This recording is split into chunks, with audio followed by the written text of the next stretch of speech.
இன்றைக்கு சுகாதாரத்துறை மந்திரி மக்கள் நல்வாழ்வுத்துறை மந்திரி ஒரு செய்தி வெளியிட்டிருக்கார். தமிழ்நாட்டில் கஞ்சா எதுவுமே இல்லையா, தமிழ்நாட்டில் கஞ்சா எதுவுமே இல்லையா, பச்சை பொய், முழு பூசணிக்காய சோற்றுல மறைக்கிறார். மக்கள் நல்வாழ்வுத்துறை அமைச்சர் அவர்களே, உங்களுக்கு தெரிஞ்சு பேசுறீங்களோ தெரியாத பேசுறீங்களோ எங்களுக்கு தெரியல.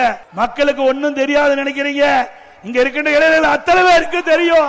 இன்னைக்கு விஞ்ஞான உலகம் நான் பேச பேச லைவ்ல போயிட்டு இருக்குது. நம்முடைய நண்பர் அத செல்போன்ல பிடித்து அவருடைய நண்பருக்கு பகிர்கிறார்.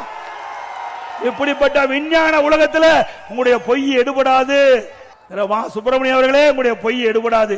நேற்றைய தினம் ஒரு நிகழ்ச்சி, சென்னையிலிருந்து திருத்தணிக்கு ரயில் மூலம் வடமாநில தொழிலாளர் செல்றார். அவரை 4 போதை ஆசாமிகள், 4 போதை சிறுவர்கள் அவரை கடுமையாக பட்டா கத்தியால் வெட்டுகின்ற காட்சி வலைதளத்தில் பார்த்தோம். நேற்றைக்கு நடந்த செய்தி, இன்றைக்கு இப்படி ஒரு செய்தியை வெளியிட்டிருக்கிறார் சுப்பிரமணியம் அவர்கள். மக்கள் நல்வாழ்வுத்துறை அமைச்சருக்கு அவருடைய கவனத்திற்கு கொண்டு வரேன்.